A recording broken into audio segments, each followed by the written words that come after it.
Hello and welcome to another webinar from the Paul Ecke Ranch. My name is Rebecca Siemonsma. I'm the Technical Services Manager for the Ecke Ranch.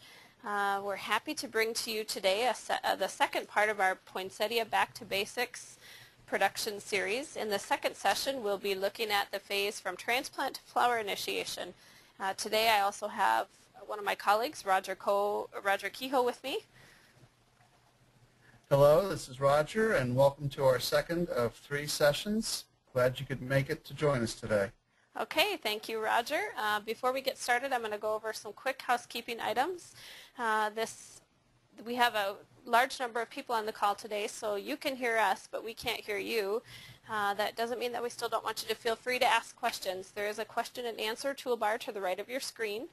And so if you have questions throughout the session, feel free to type them there. We will stop periodically to address those questions. Any unanswered questions that we don't cover in today's session, we will address via email after the session. We are also recording today's session, and the recorded version of the session will be available at www.ecke.com on media. And all you have to do is go to ecke.com, follow the blue and red logo in the top center of the screen. You'll be redirected to On Media, where you'll find a list of our webinars that have been previously recorded, including this one, and you'll be able to view it at your convenience. Okay, with that out of the way, I'm going to go ahead and turn it over to Roger, and he's going to get us started. Okay, let's talk about the phases of production today. We have 3 phases that we have identified: establishment, from transplant to pinch; vegetative growth phase, from pinch to flower initiation; and the flower initiation period itself. Establishing through the pinch. When you receive rooted cuttings, it's important to inspect them all upon arrival for insects or disease, and if you see any irregularities, notify your supplier immediately. Unpack the cuttings within 24 hours. Hold the cuttings in the cooler until transplanting, especially if you can't get to them right away. 55 to 65 degrees Fahrenheit, certainly out of the direct sunlight, is important. Remove from the boxes in water if you can. Space the strips about 7 or 8 inches apart. That's if you have to hold them for any length of time. Better to remove them from the boxes and water them right away. If you cannot water or get them out of the boxes immediately, you can open the boxes and stack them so that the air gets in and the humidity, the moisture, and the gases escape from the box. So just a good way to stack them in a small area and yet get the box open, which is so important for these rooted cuttings. And as I said, transplant within 48 hours if you can. If transplanting must be delayed and you have to put them out on the bench, you should start fertilizing with about 200 parts per million just about every other day while you hold them. Don't let them dry out. And after you feed, rinse the foliage immediately with clear water to avoid fertilizer damage from the phosphorus on the tips of the cuttings. In transplanting, you want to make sure that you plant at the proper depth. The top of the rooting medium should be at or just a little bit below the top of the growing medium. If you plant too shallow, the plants may fall over, and the exposed rooting medium may dry out, and the moisture wicked and evaporated from the rooting medium faster than the surrounding soil. So it's important to maybe scrunch and irrigate and maintain moisture levels in the rooting medium, even though it may be within some wet transplant soil. Only takes 3 or 4 days for the roots to start to move out, but during those critical first few days, it's important to make sure that the root ball doesn't become too dry and get some root damage. If you plant too deeply, plants are at risk for stem rot and disease or fungus gnats, and some nutritional issues due to the waterlogged condition and the poor root growing conditions at the bottom of the pot. And here's some photos showing planting too deeply. and just poor nutrient uptake by the plant and in that saturated zone at the bottom of the pot. So next. Water management, it's the key to developing a good root system. You need to check the water content of the media probably 2 or 3 times a day is good. It may be saturated overall, but again, the propagation portion of the medium might dry out faster than the surrounding soil, especially with oasis. So be very careful to maintain moisture levels in the propagation medium. Syringe the cube and keep the media at a good saturation level without excessive drying. If it's too wet, you can promote fungus gnats and slow rooting, but generally in the summer, in the first few days, you're wetting the soil and getting the plant started, and overwatering is less likely than just having dry out under the very warm temperatures and long days. Roots should begin to be pushing out in 2 to 4 days. We would say that the roots are well established when they have reached the edge of the container. After about 5 days or a week, you should be looking at the roots to make sure that that's happening. By that time, a wet-dry cycle can be started, so this might be a week to 2 weeks after transplanting. And by allowing some drying to occur, you will suppress fungus gnat larvae and tone the growth of the plant, but never let these young plants dry to the point of wilting with a lot of moisture stress. The leaves can burn, and you can get some permanent root damage. You need to grow these actively and get them going at this time in their growth cycle for proper branching and grow out. In fertilizing, cuttings will probably be hungry coming out of propagation because we have a lot of moisture and leaching that occurs of nutrients from the leaves, and because we don't like to feed heavily and maintain high nutritional levels in propagation because we're trying to avoid stretch. So water in the cuttings at transplant with a fertilizer solution of about 200, 250 parts per million nitrogen. And don't just syringe water, get the fertilizer well into the medium so that as the roots develop, they're absorbing those nutrients. And only fertilize them through these thorough irrigations.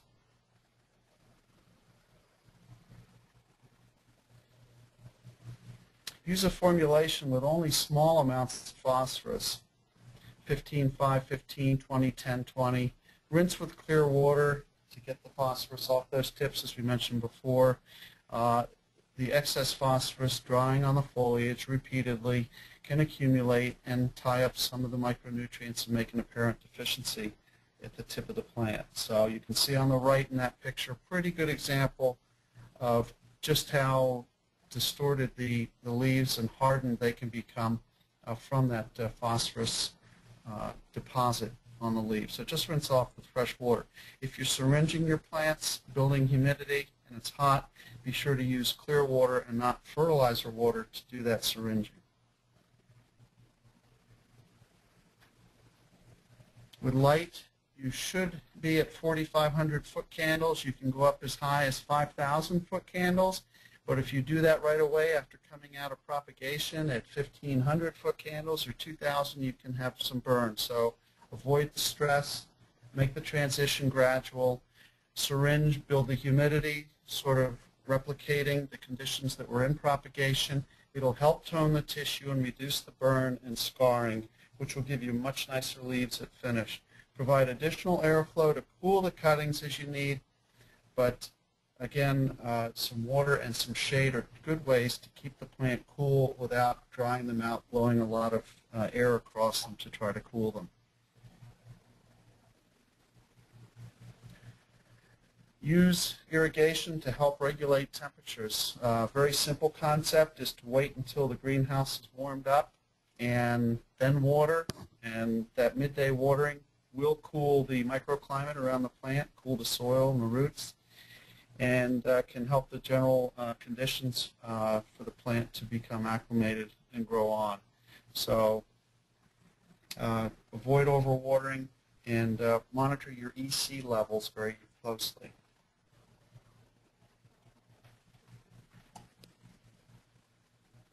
These are two good photos showing two different types of stress. From heat, on the left you see the burn, too rapid environmental change with a dark leaf variety. You'll get the edge burn and the curl, especially some of those lower leaves or leaves that are in the sun. So it's good to maintain a good humid microclimate with some shade and let that tissue toughen up before it's exposed to full light.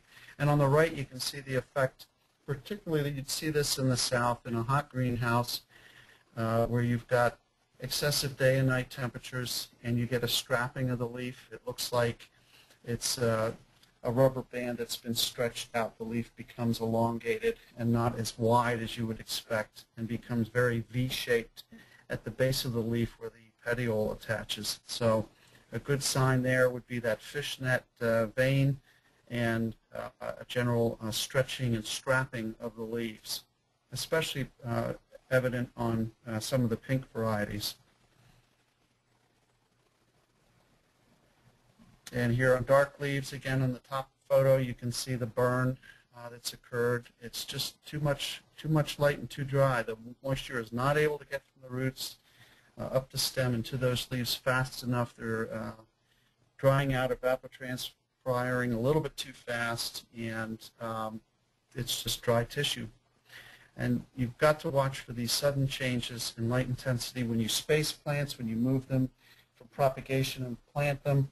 If you pull the shade off, you may have a few days it's very bright. Be sure again to compensate with high humidity and some moisture to let that tissue become acclimated gradually.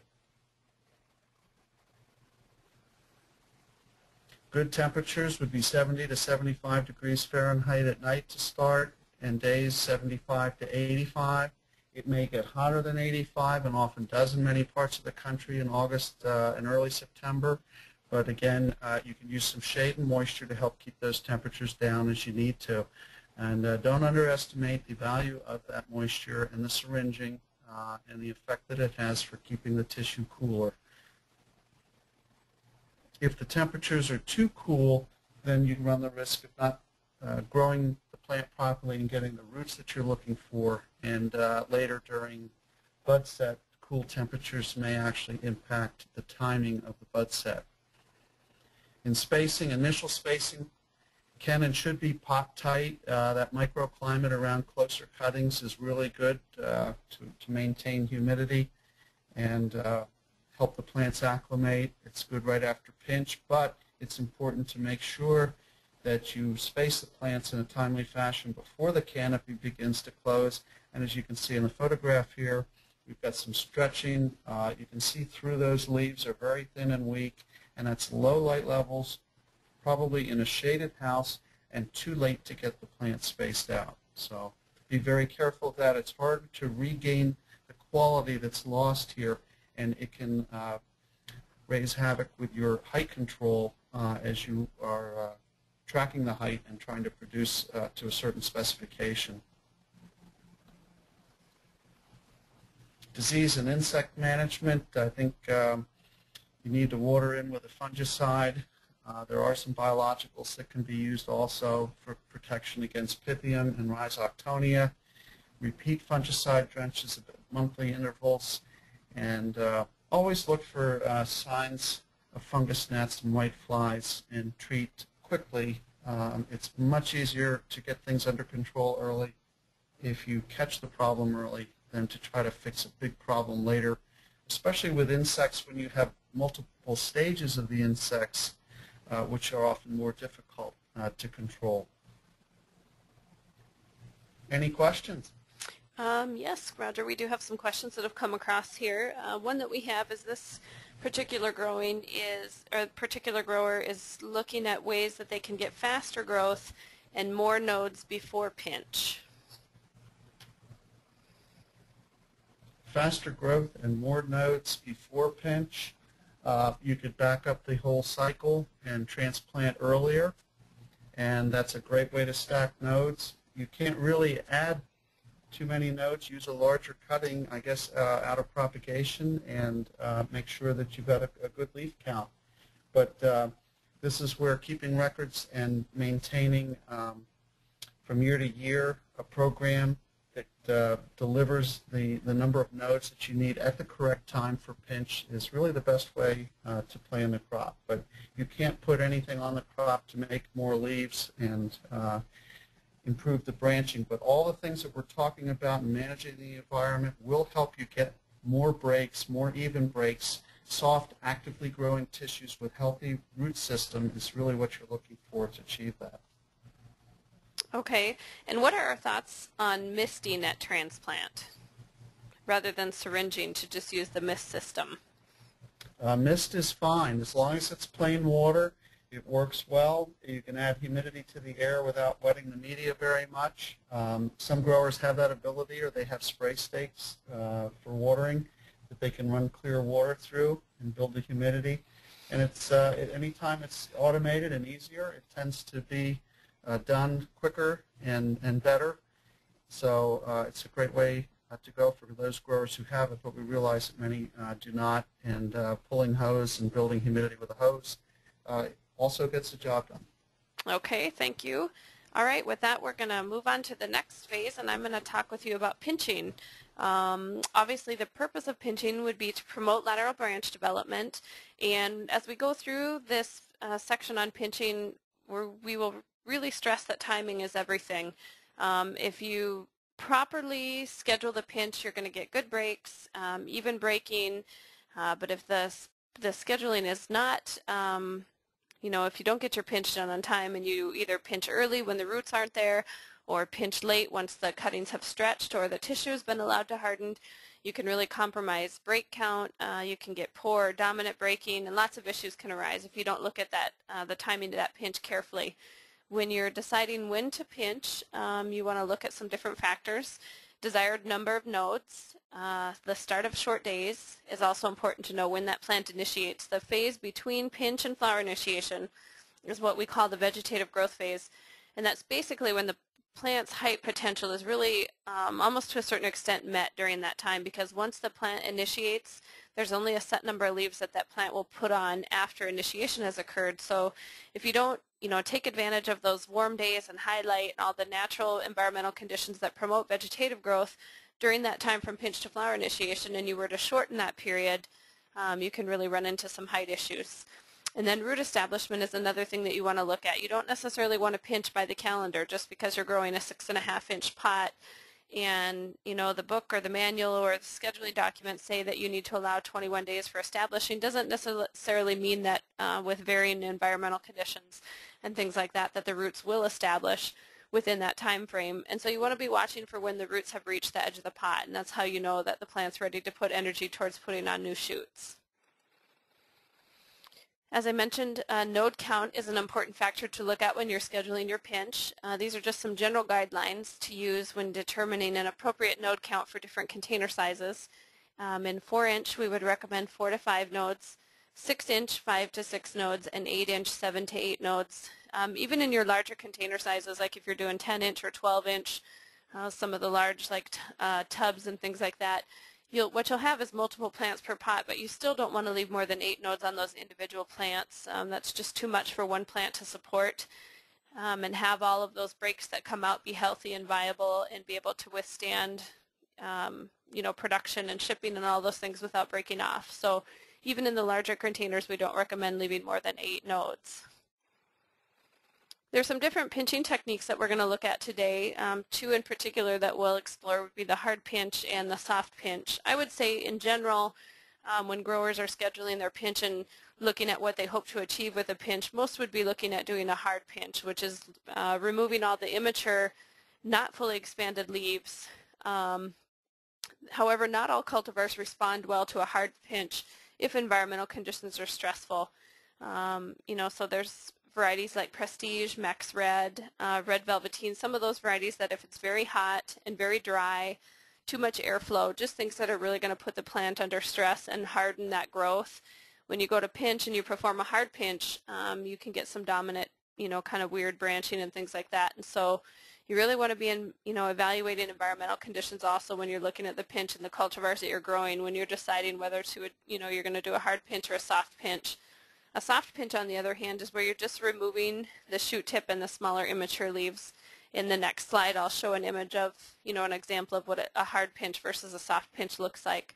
The soft pinch is really used if the hard pinch is not possible. So if the plants aren't ready for a hard pinch and you need to keep on schedule, or in the example I used where environmental conditions might be stressful and you're worried that the plant's just not going to respond well to that hard pinch. The image here is an example of what the tissue would look like after it's removed, and a good explanation of what a hard pinch versus a soft pinch. You can see on the left-hand side here, just the very tip of the cutting is removed, and then there's kind of a medium pinch, and then the hard pinch here is where you can see that the tip and some newly expanded leaves, as well as a couple leaves that are fully expanded, are removed. I want to talk a little bit about leaf removal at the time of pinch, and this technique would be primarily used when you're doing a soft pinch, though it can also be used on a hard pinch, depending on how much tissue you're removing. The reason and the purpose for leaf removal at pinch would be, you can see that in the picture here, this grower's hands are on the last two largest leaves left at that node. And eventually what will happen is those leaves just kind of get bigger and bigger, and they turn into what we call elephant leaves. And they can actually shade the stem and the canopy and reduce the amount of light penetration. So the point of removing those leaves would be because if you don't and you compromise the light that penetrates that stem, you're reducing the horizontal branching. This is also reducing stretch when you can maximize light to the stem like that, and then it enhances stem caliper when you can really allow that light to get down in there and penetrate the stem. And this is an example here where leaves have been removed, and you can see that that canopy is nice and open. It also promotes that V-shaped architecture that we try to achieve that's less susceptible to stem breakage.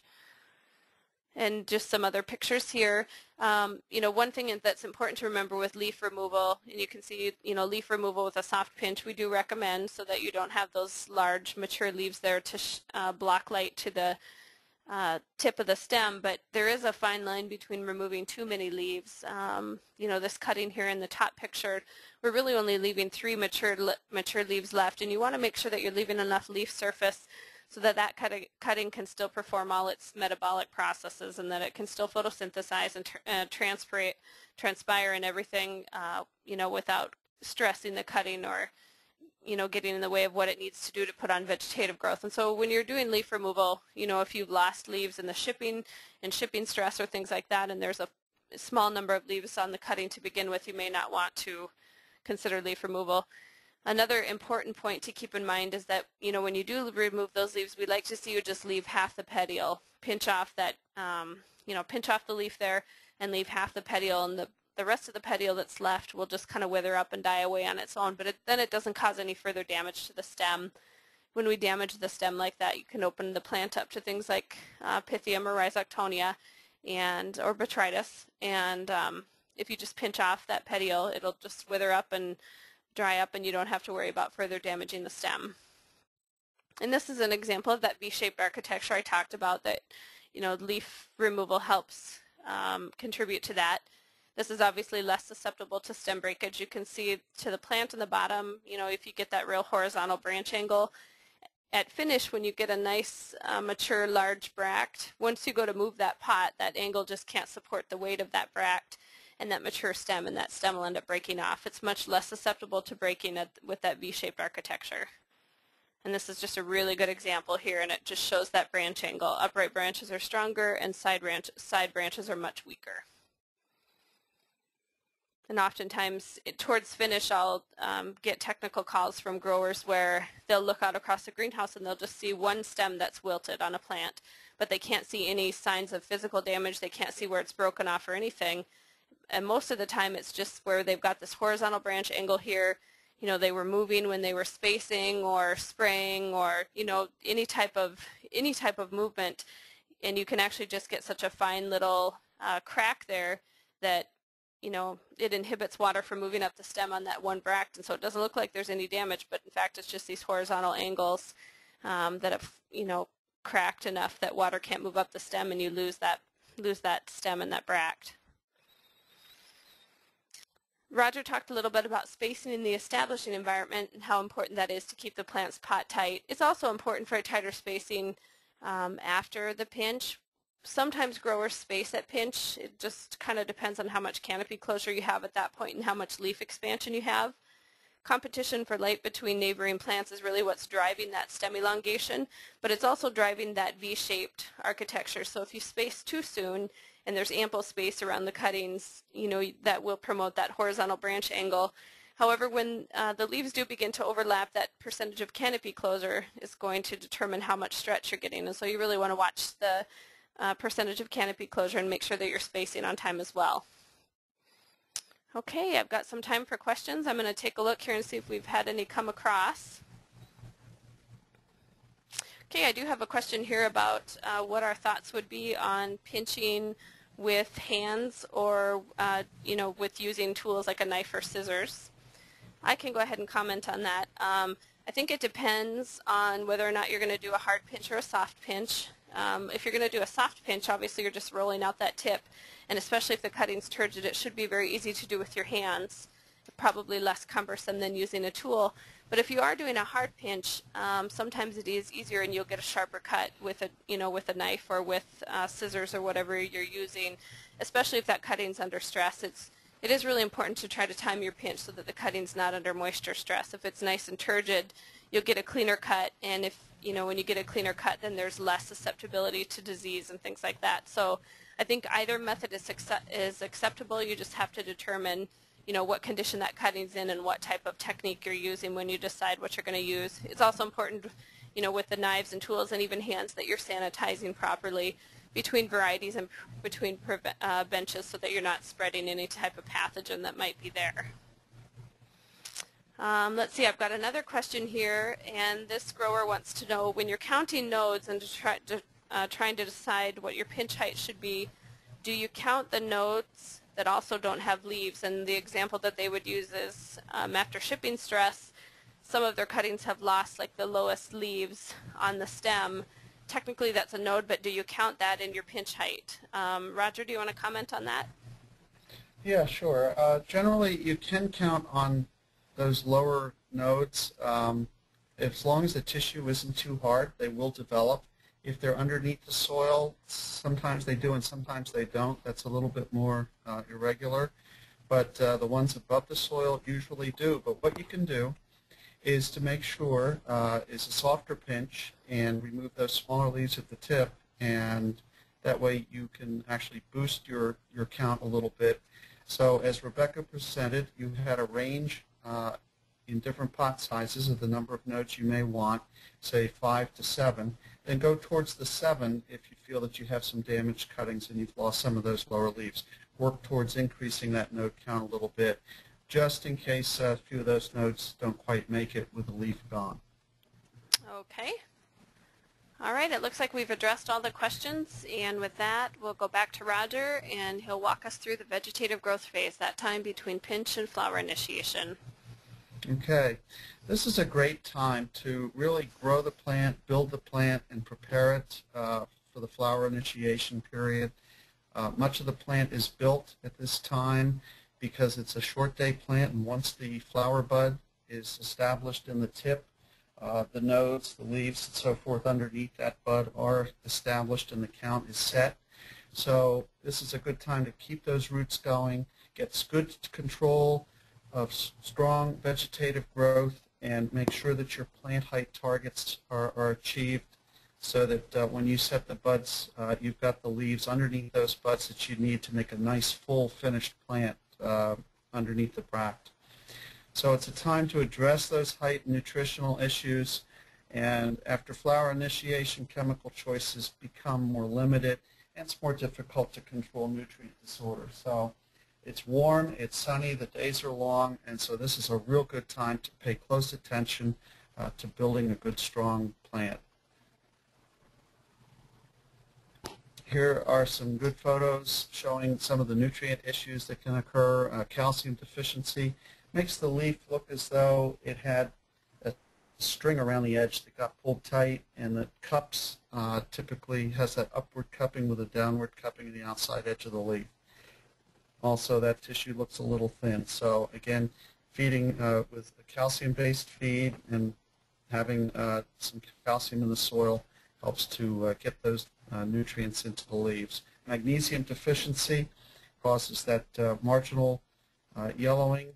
This cutting also looks to be very hard and maybe generally underfed. So it's tough to just look at the plant and see what nutrients are deficient, and best to do some lab testing to see what is in the tissue. pH at 5.8 to 6.2, that's a pretty wide range that poinsettias work well at. Monitor your levels throughout production. Maintain your EC, your fertility level at 1 to 2.5 during this stage. And light leaf cultivars will tolerate higher ECs and generally may need some more fertilizer than the dark leaf cultivars. No one fertilizer mix is good for all poinsettias. The one that you choose, or the ones that you choose, should be based on the testing and your water quality. The type of media that you're using, for example, a bark mix might require a higher nitrogen level applied. The method of irrigation, whether you're sub-irrigating or irrigating overhead or with spaghetti tubes, makes a difference. For example, in sub-irrigation, many growers use a much lower rate of feed because the salts tend to accumulate and there's less leaching. And then the regularity of your leaching, thoroughness of your irrigations all come into play. So monitoring your EC levels will help you manage that fertilizer level in the soil and prevent root burn. And in your cultivar mix, as I said, maybe 20 to 25% less feed on the dark leaf cultivars than you might need to apply on some of the light leaf cultivars. In the fertility program from pinch through mid-October, again, constant liquid feeding is a good way to go, 200, 250 parts per million. Choose a balanced mix with minor elements. Poinsettias do require a good amount of molybdenum, so make sure that that is elevated in the feed. And periodically you can boost some of the fertilizer levels to 300 or 350 parts per million, especially as your leaves begin to unfold and the plant's really growing, and that's really good on those light leaf cultivars. Ammonia is a good thing to use at this time because the weather is warm and sunny, and the ammonia helps to expand the leaves and helps the lower shoots come up, and it's quickly assimilated by the plant because of the warmer temperatures. And then later in the production cycle would be when you would want to reduce your ammonia feed. Alternate once weekly or every third watering with a calcium-based fertilizer to get that calcium in. And if micronutrients are not in the mix that you're using, then you can use a soluble trace element mix applied once a month at half or a third the corrective rate on the label. Always start with a lower rate, work your way up, and of course use your testing program to make sure that you're putting the correct amounts on and plants are responding to it.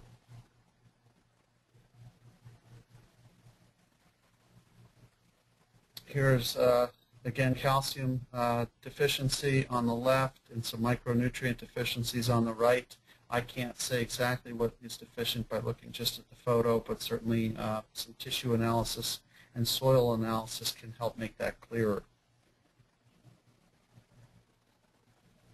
The position of the symptoms that you see on the plant can tell a lot about what the problem might be. Older foliage tends to show nitrogen, phosphorus, potassium, magnesium, and sulfur deficiencies, while the mid leaves will show you calcium and molybdenum deficiencies, and your new foliage that's unfolding at the tip will show boron, copper, iron, manganese, and some zinc deficiency.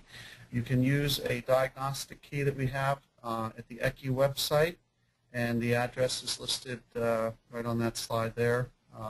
Excellent resource to use to help guide you in some of these diagnostic problems you may need. Other nutrition-related disorders on the left, high soil pH, and again, once the pH is out of whack, that creates nutrient imbalances, and the leaves can get pretty weird. Those are kind of cut down on the very tip, and kind of a a mottled appearance to them. And on the right, you've got high soluble salts. And as we said earlier, these salts tend to accumulate on the edge of the leaf and cause a burn around the perimeter. So note that the leaves don't appear to be deficient in nutrient, only some burn on the edges, and that's a good indication of high salts. And probably if you took a look at the roots here, you'd see a lot of root damage, and of course that leaves you wide open for a weaker plant later and some disease, pythium, attacking the root system and maybe killing the plant. So keep those salt levels monitored and under control.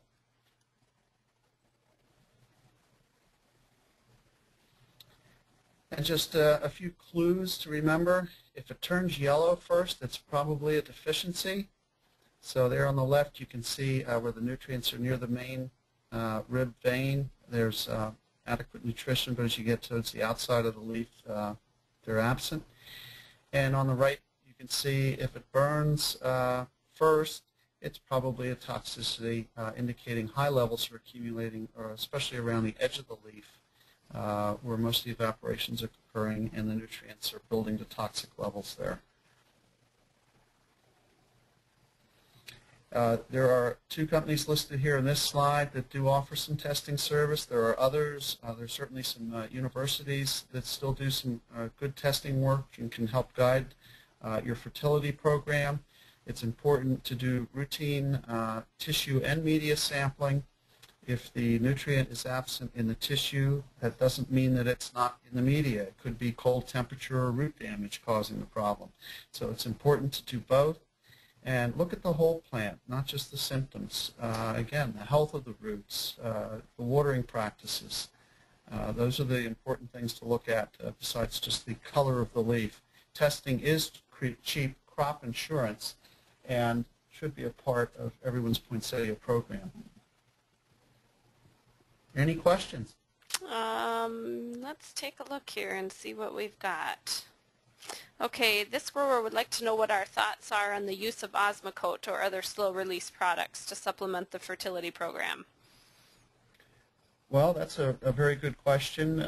Many growers are very successful with slow-release fertilizers. Others stick simply with a liquid feed type of a program. Certainly in the deep south where there's lots of rain and leaching from uncontrollable irrigations, the presence of a slow release can help supplement a liquid feed program so that the plants are fed, even though a lot of plain water is being applied. Some growers in the north use the slow release fertilizer, or at least up to for about 50% of the needs of the plant. So there are growers who are very successful with it. Others are a little bit worried about the way the weather may change and they may end up overfeeding, so they avoid that and like the control of the liquid feed programs. But if the nutrition levels are properly monitored, either program can be successful. Okay. All right. With that, we're going to turn direction here and talk a little bit about height control during the different phases of production, including that establishing phase if it's needed. The first thing I want to point out when we talk about height management is that the rates and most effective chemicals used are different in varying stages of production. You know, especially after flower initiation, you become more limited, and no B9 should be used. So in terms of chemical controls for height control, that time during establishing and pinch to flower initiation is really the most flexible, and we have the most broad range of chemicals that can be used.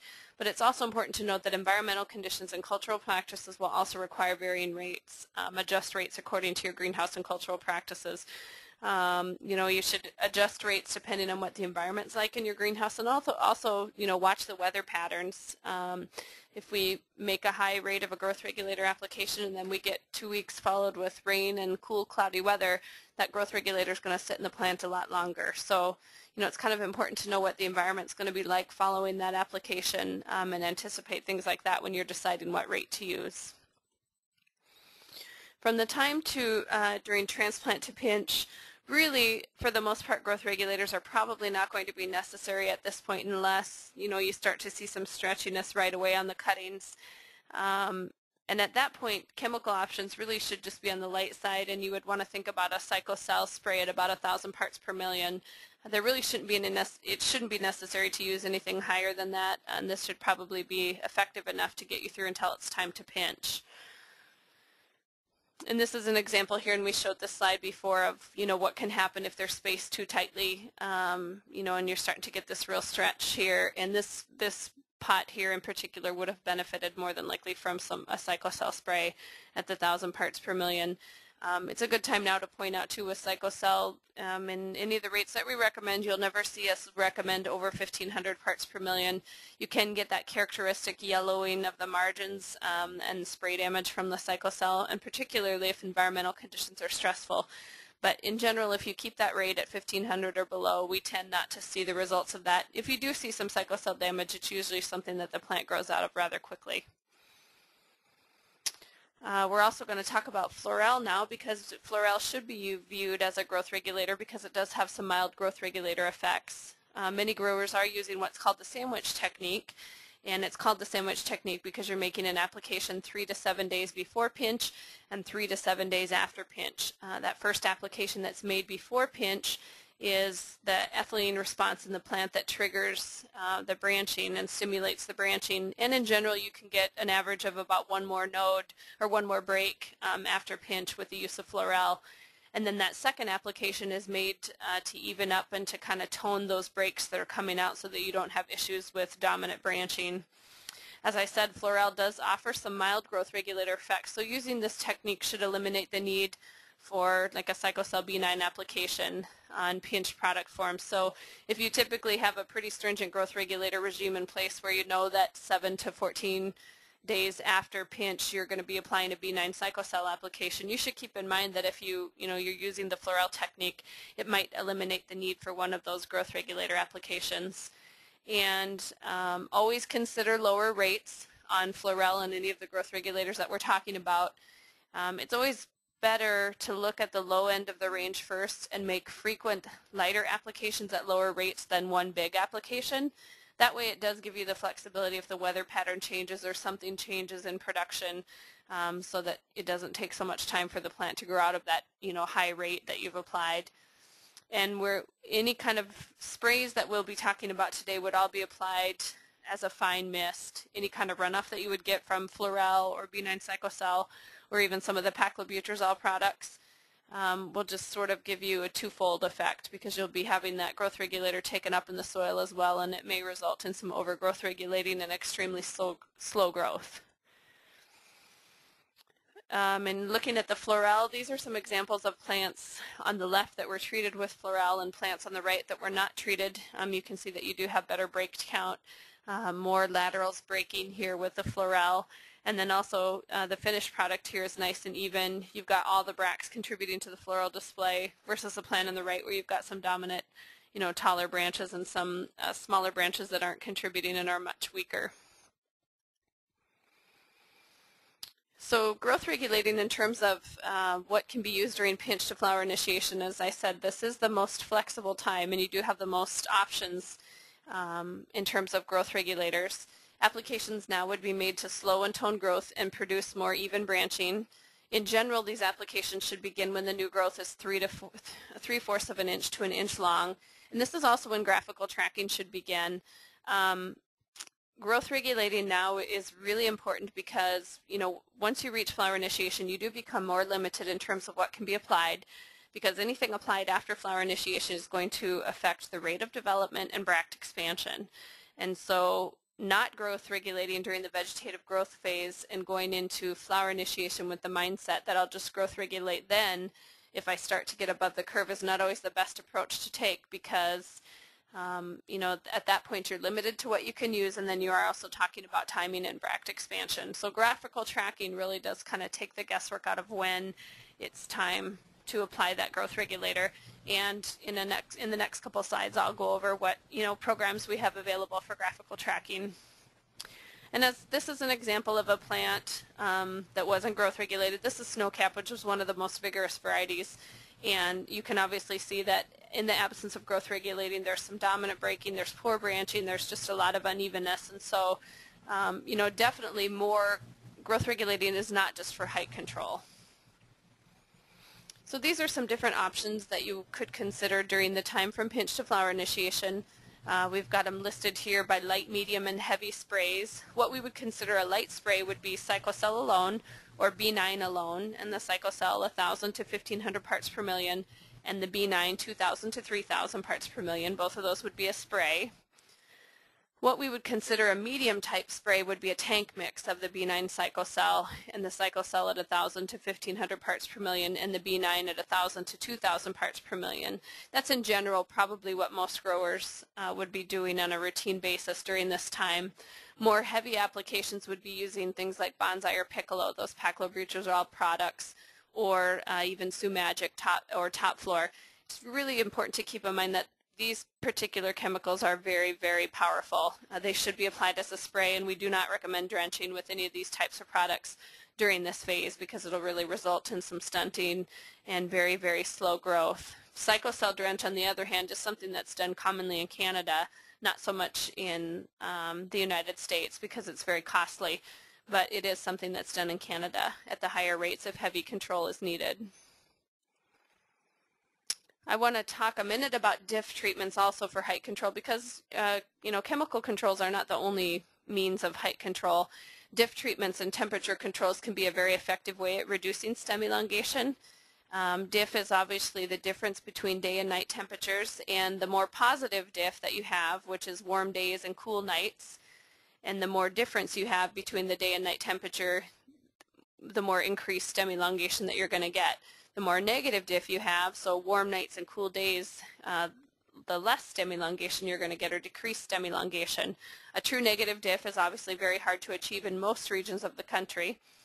One thing that growers do use very commonly and very successfully is to come in the early morning hours, so like 4 o'clock in the morning, and drop the nighttime temperature 3 to 5 degrees before, you're doing this before sunrise. Then you keep those temperatures cool for 2 to 4 hours or until the greenhouse starts to warm up naturally on its own, and you get kind of a negative DIF effect. And this is really effective during most phases of production. One thing you want to be careful with is there really is no advantage to dropping that temperature more than 3 to 5 degrees. You don't, once you reach a certain negative DIF, the bigger the negative DIF gets, they really don't continue to reduce stem elongation further. And when you start dropping your temperature too much, you are talking about reducing your average daily temperature, which during the vegetative growth phase can slow growth, and then during, the flower development phase, it can slow development. So no advantage to more than 3 to 5 degrees. This slide here talks about our graphical tracking program called On Target. It is a free web-based height tracking program that we offer at our website at ecki.com. And this is an example here of a 6.5-inch snow cap. And basically the way that you would look at these, all poinsettias follow a distinct S-shaped growth curve. And so this is 6.5-inch snow cap, and you can look, this particular crop here is at least a good inch, even 2 inches above what we call the window, which is the minimum and maximum heights that you would like to see that crop stay within throughout production. And you can see where it's 1 or 2 inches above that curve, probably some heavy growth regulating is needed to get that to slow down, and so that's where you'd kind of determine if you need those heavy rates. If you've got a crop that's sort of tracking close to the maximum height, you're probably just looking at medium, and obviously if you're tracking height-wise under the curve altogether, then no growth regulating is needed, and you want to look at your cultural practices that you can adjust to maybe get even more growth. So graphical tracking is just a great way to take the guesswork out of what you need to do for height control. What's really great about the On Target program is that it is web-based, and so with the grower's permission, I can log on at the same time and look at your graphs, and we can help make height control decisions together. We've also added full record keeping to On Target this year. Record keeping is really important for troubleshooting later.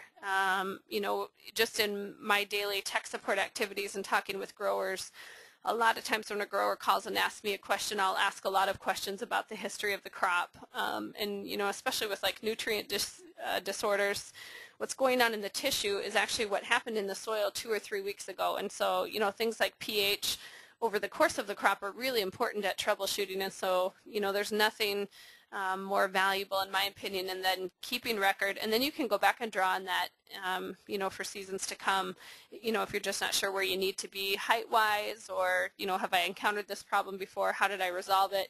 You can really, lots of value in keeping those records, and you can see there's a full range of records that you can keep. You can also upload photos to OnTarget. We're big proponents of digital photography to track your crop. You're basically, you know, creating a library of your own experience to go back and draw on.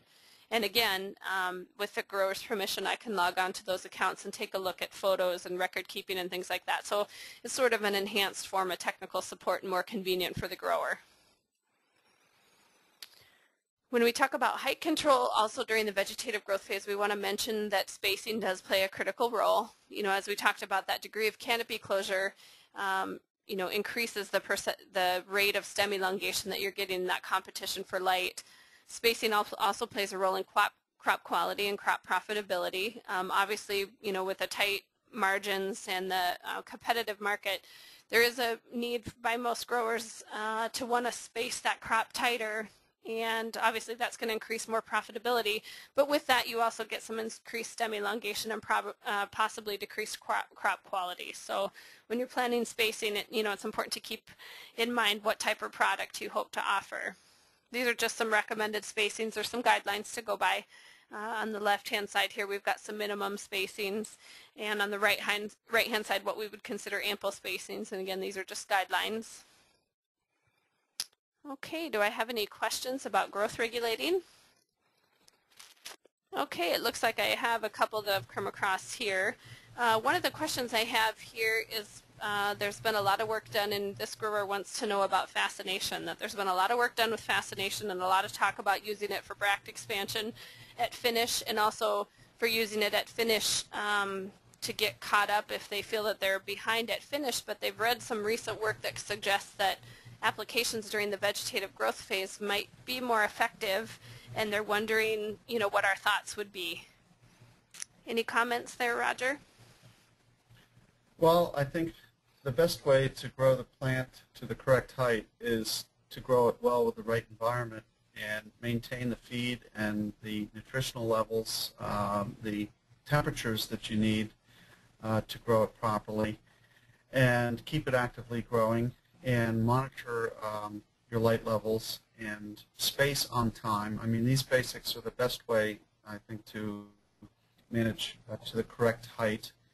And also the scheduling is a huge factor, allowing enough time before and after the pinch, before flower initiation, allows you enough leaves and stems to reach the heights that you're looking for.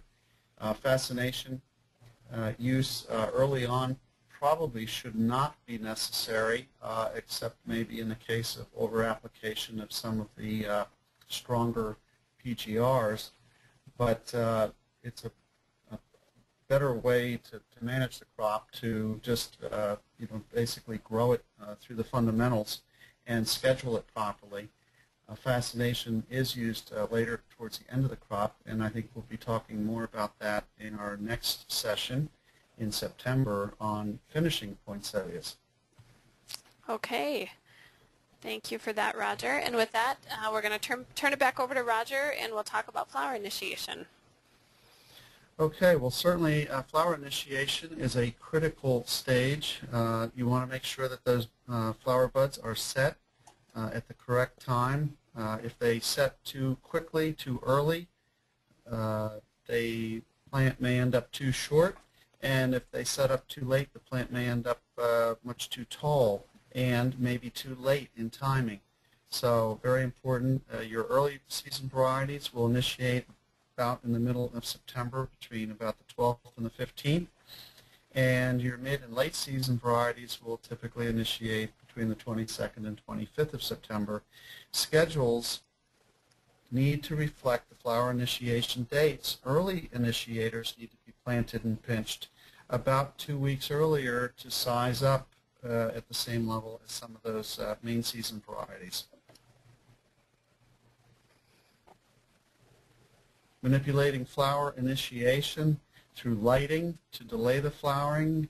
You could use day length extension lighting, but a more sure bet method is to use night interruption lighting, similar to a chrysanthemum lighting program, 4 hours right in the middle of the night at a light level of about 10-foot candles beginning early September, well before initiation by the 5th for all cultivars, and we don't recommend lighting past October 5th, and that's because conditions become poor for finishing late in the crop cycle, and at that point 5 extra days of lighting may actually equate to 10 or 15 days late for flowering because development slows down. So much safer to wait until about the 5th of October at the most. And then black clothing will help you bring in early bud set, and a very complete and thorough and even bud set provide about 13 to 14 hours under black cloth. This is done in September. It may still be warm, so you want to prevent heat buildup under the cloth. It's best to pull the shade cloth in the morning, very early morning before sunrise, when the temperatures are cooler. If you do it in the afternoon or evening, you run the risk of building a lot of heat during that warmer part of the day. Continue black clothing until October 10th, unless light pollution is an issue, and you may have to continue black clothing even longer than that. Flower initiation is a photoperiod and temperature-related response. Now, we all know it's photoperiod, but realize that temperature is critical. Cooler than normal temperatures can trick the plants into initiating early, and very cool temperatures can actually prevent initiation. Nights that are consistently over 72 degrees can delay flowering, so you have to be careful to maybe even ventilate late in the day, get the heat out of the greenhouse so that at night your temperatures are down, hopefully best 66, maybe 68 degrees maximum. If you hang poinsettias up in the air, you put them up near the roof, you're better off doing that later, well after the end of September, after bud set, when it's cooler in the roof and the plant's already established the initiation process. And then during production, be careful about hot spots where maybe hot air heaters are accumulating or blowing heat directly at some of the plants. They will tend to be greener and flower later. So again, be careful where you locate the plants in the air and when you hang them to avoid those high temperatures during initiation. Common physiological disorders, splitting may occur, cool temperatures and inadequate lighting in the spring crops for the big plants and trees that are grown, cold temperatures during propagation in August especially can initiate some splitting, so you need to have the heat on and maintain those temperatures 65 degrees on these young plants. Latex eruption is basically a physiological explosion of some of the latex right through the tissue just from lots of very wet soil and conditions that may be rapid drying that then change to slow drying very quickly, and the water continues to rupture and push its way out of the plant. So again, good calcium nutrition helps with this, and good watering practices. The innations are irregular growths on the underside of the leaf. There's been some evidence that asphalt fumes can cause some of this to occur in fresh asphalt applications. Excessive air movement may promote this, so it's important to, again, just maintain a good, healthy environment and keep those volatile chemical fumes away from the plant. And leaf distortion, again, here you've got that V-shaped fishbone pattern to the veins in that bottom right-hand photo, and that is typical of heat and stress to the plant. And it's important, again, to keep the light levels lower if it's hot, and keep the plants properly turgid and avoid excessive drying and low humidity. Environmentally induced physiological disorders can include some root loss that you see there on the left. Maybe the sun hit the side of the pot. Again, a good reason to keep pots tight until you're well rooted out and the plants are beginning to cover the soil, because the leaves keep the soil cooler and you get some better root environment and nice healthy white roots throughout the pot. And then leaf distortion can be caused by some of the different stresses. Excess drying, some chemical applications can cause this, especially if there's stresses of high light and low humidity. Certainly make applications early in the morning or in the evening when the stress is reduced, and keep the plants actively growing under the right light levels. The bottom photo shows really sunburn or sun scald on the leaves just through very high light levels. You'll typically see that on the upper leaves that are facing the sun. And again, some shade really is the way to go. Keep that tissue cooler, and wait until later in September to remove all your shade if it's very hot and dry at the same time. Any questions? Yeah, we have a question here about light pollution and just some guidelines. They're looking for some guidelines to go by if light pollution is an issue throughout production. They're wondering how do you know how long you need to provide the black clothing or continue to black cloth so that you don't have to worry about the light pollution delaying the crop. I can go ahead and answer that one. Generally, the guidelines that we use, if you're dealing with light pollution from things like security lamps or street lights or, you know, an interstate that runs by or something like that, it really only takes a small percentage of light, and it won't necessarily inhibit flower initiation, but it can delay development because, you know, that continued black cloth is going to help those continued longer nights help the crop progress along faster. The general rule that we tell growers when they're asking how long to black cloth is if you're growing 8-week variety, the general rule to black cloth would be to do it for 7 weeks from the start of short days, just to ensure that you don't slow development. You know, if you continue black clothing halfway through that, say 4 weeks into that, the plant's, you know, it's not going to stop initiating. It's not, you know, it's already starting to show color at that point, and it's not going to stop, but it will slow that process. So, you know, again, for like an 8-week variety, you want a black cloth for 7 weeks. For a 9-week variety, you'd want a black cloth for 8 weeks. A lot of growers just do it all the way up until finish, just for an insurance policy. But you know, if you're dealing with that much light pollution, then it really is a good idea to just continue to do it as long as you can. Okay, with that, we're going to talk about some preventing disease problems and insect problems throughout these phases of production. We've mentioned sanitation before in some of our other webinars, and the importance of sanitation and preventing disease. Before the crop, you know, before you plant the crop, you want to be removing weeds, cleaning benches and plant debris and soil, etc. And you want to continue to do that throughout production. If you've got falling leaves and things like that, you don't just want to leave those laying on the benches. That's a good place to harbor botrytis. Fungus gnats can also be a problem with that decaying organic matter. As we said, inspect all plant material upon arrival, and then monitor the crop on a regular basis and identify diseases when they're found.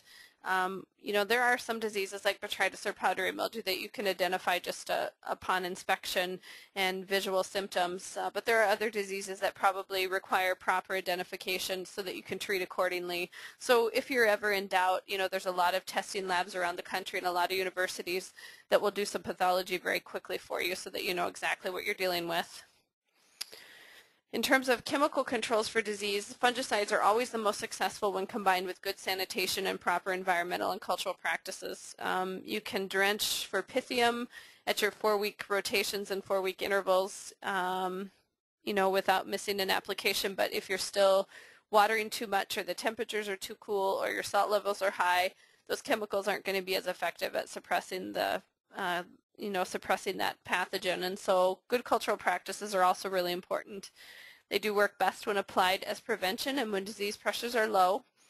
You know, so it's important, don't wait. Get out there and be monitoring the crop and looking at the roots and watching for symptoms and making those applications, because once the disease pressure gets high, it does become, you know, there's different issues there. When you start to have to increase the rates of those chemicals, we start to worry about risk of phytotoxicity, but also just that it's not going to be as effective.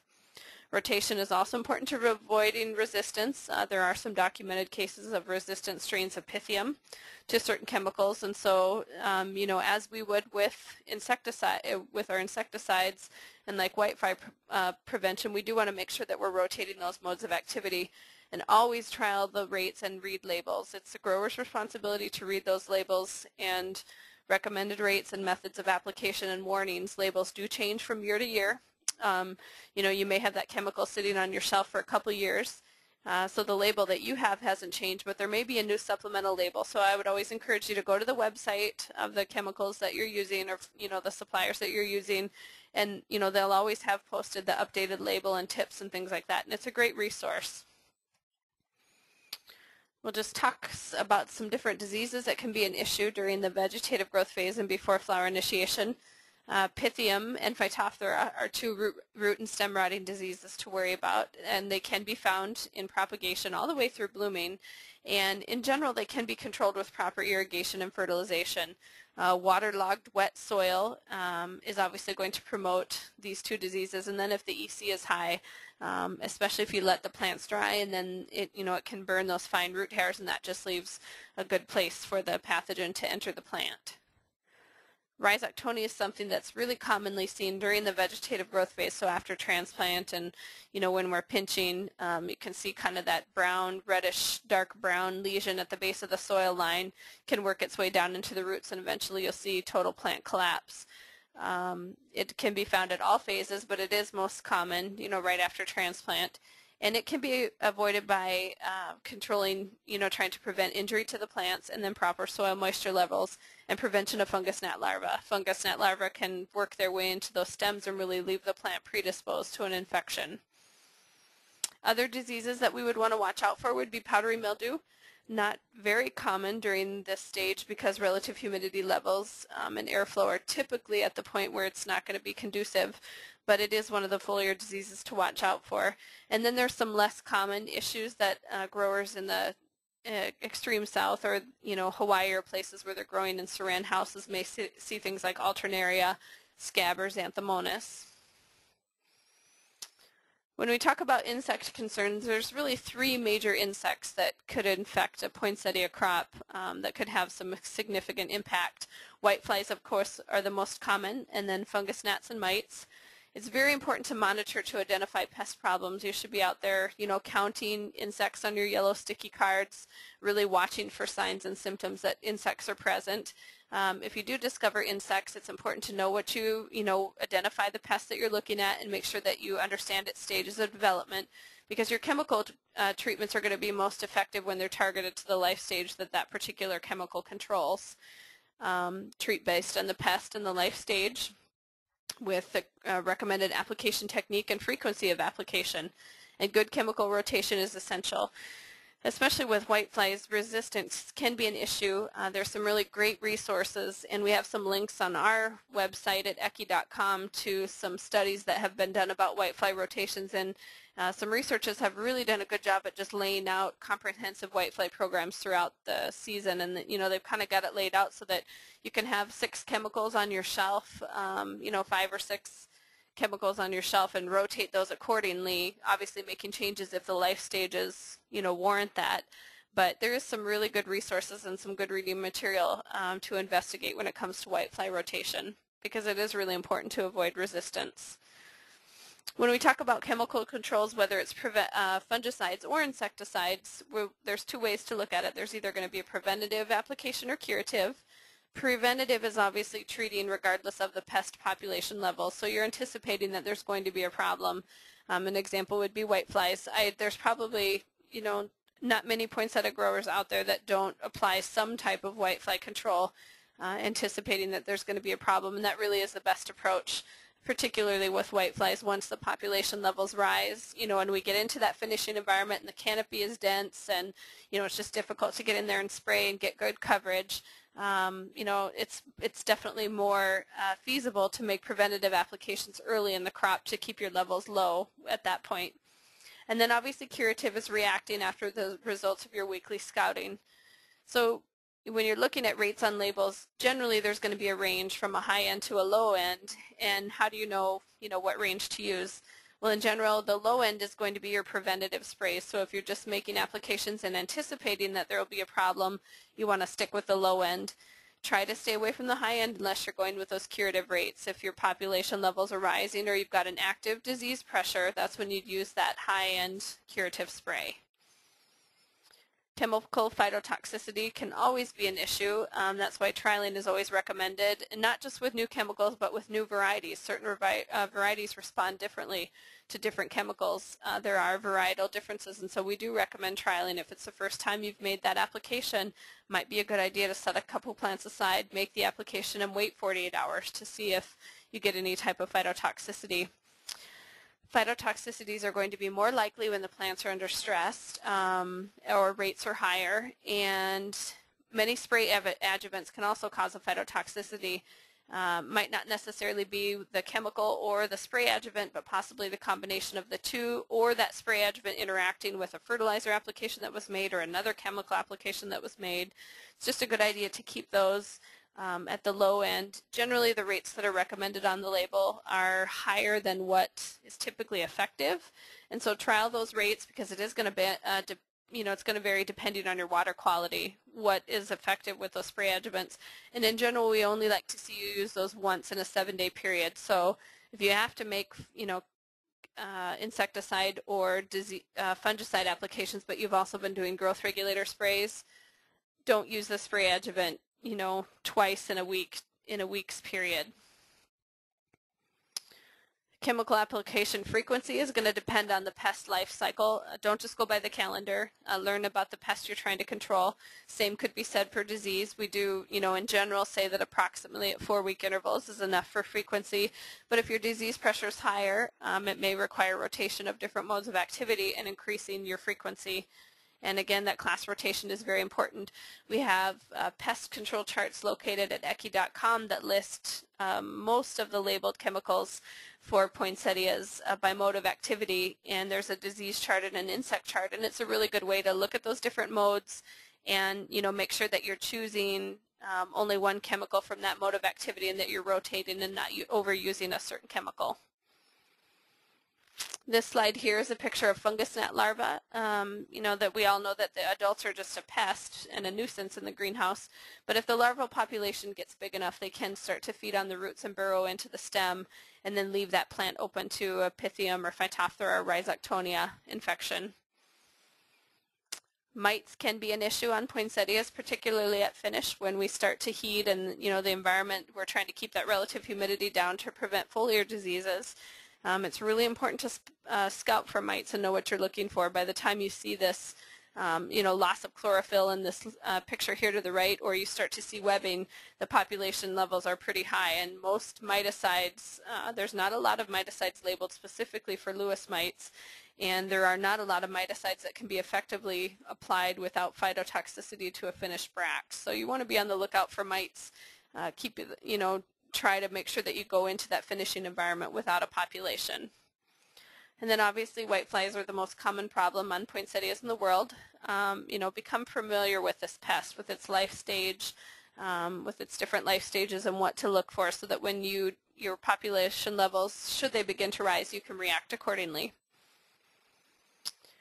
And I just want to mention briefly that there are some good options for biologicals out there, both for disease prevention and for insects. There are some new growing mediums out there that suppress Pythium and Rhizoctonia. I have talked to several growers that feel that it has been beneficial and that they do see less instance of disease when they've used these medium. And then there's some microbial fungicides that protect against root and stem rots and foliar diseases. For insect prevention, for a number of years now, a good number of growers have been successful using some of the different biologicals that would include fungi that prey on the insects, parasitoids, natural predators, parasitic wasps, parasitic mites, and nematodes. Obviously, if you decide to go the beneficial route or the biologicals, just know which chemicals can be applied to the crop, that aren't biological, so that you're not harming your beneficial insects. Okay, we've got a little bit of time left here for some questions. Roger, while I'm looking through the questions, do you have any final comments for us? Yeah, just a couple things. One, always make sure that you're on schedule with your spacing, the timing of the pinch. Watch those critical dates very carefully. And the other is, Rebecca mentioned, keep good records. You'll be glad you did as you look back in future years. If anything happens with this crop that you're concerned about, you've got the record there, weekly photos, and documentation of those critical processes that you've done are just a great way to build a stronger program year after year after year. You only get one shot a year at this crop, and you want to make it a good one. And you think you may remember some of the things that you've seen before, but it's good to have those records to go back to. Okay, well, it looks like we've addressed all the questions for today that we'll have time to answer. A couple last comments here. We do have a number of resources available at ECHI.com. There's over 70 technical documents related solely to poinsettia production and the various aspects of production. We also have on board our Tech Help Bulletin Board. We're going into our 6th season of the Bulletin Board. We have over 1,200 registered users, and it's a really cool place to get information. You know, I monitor the questions on the board as well as other technical staff from the ECHI Ranch. We also have some university professionals such as Dr. Jim Barrett from Florida that contribute. But other growers are also really willing to share information, and there's a lot of, you know, like regional differences and chemical recommendations and things that, you know, it's just a really great resource for information. So if you haven't checked out On Board, now would be a good time to do that. And then obviously we have ECHI Tech support on the phone and via email as well. And my phone number is listed there as well as my email address.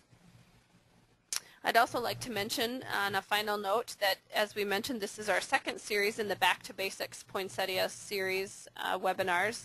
The first one was recorded and can be viewed at On Media.